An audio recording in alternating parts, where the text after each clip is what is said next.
Australia 1 নম্বর দলে থাকা অস্ট্রেলিয়ার মাটিতে বাংলাদেশ 9 নম্বর দল 9 উইকেটে অস্ট্রেলিয়াকে পরাজিত করেছে। ইতিহাস, এটা বাংলাদেশের ঐতিহাসিক বিজয় হয়ে থাকবে। একটা যদি চিন্তা করেন, কারা জানি বলে বাংলা এটা একটা অঘটন, আবার কিছু মানুষ বলে বাংলাদেশ 2 দিনও টিকতে পারবে না, 3 দিনও টিকতে পারবে না।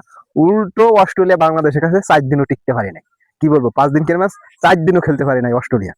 আর কিছু কিছু মনে হয় ড্রেসিং রুমে কিছু হয়েছে রে ভাই, নইলে কি অস্ট্রেলিয়া হারতে পারে? এটা একটা অঘটন, নিশ্চয়ই ড্রেসিং রুমে কিছু একটা হয়েছে। তাহলে অস্ট্রেলিয়া কেন হারবে বাংলাদেশের কাছে? বলেন তো, অস্ট্রেলিয়া কি হারে? অস্ট্রেলিয়ার কাছে যখন আমরা পাত্তাই পাই না, সেখানে খালি অস্ট্রেলিয়া সেখানে হাইরে গেল।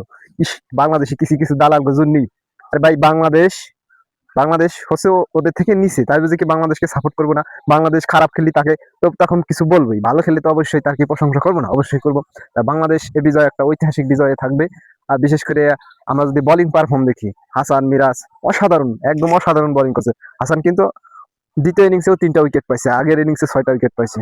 আর আজকের ইনিংসে স্পিনের ভূমিকা অসাধারণ ছিল মিরাজ, খুব অল্প রান দিয়ে 5টি উইকেট পাইছে। আর কি বলবো, কনগ্রেচুলেশন বাংলাদেশ, আবারও না বলে থাকতে পারলাম না। আমাদের প্রধানমন্ত্রী পর্যন্ত ধন্যবাদ জানাইছে, এমনকি দেশের সমস্ত জনগণই আজকের ক্রিকেট খেলাকে খুবই উদযাপন করেছে, আর সেই সাথে আমিও উদযাপন করছি। তাই ধন্যবাদ সবাইকে। আমরা নেক্সট ম্যাচও অস্ট্রেলিয়ার কাছে জিততে চাই। জিতলে কি খারাপ হয়? জিতলে মন্দ না।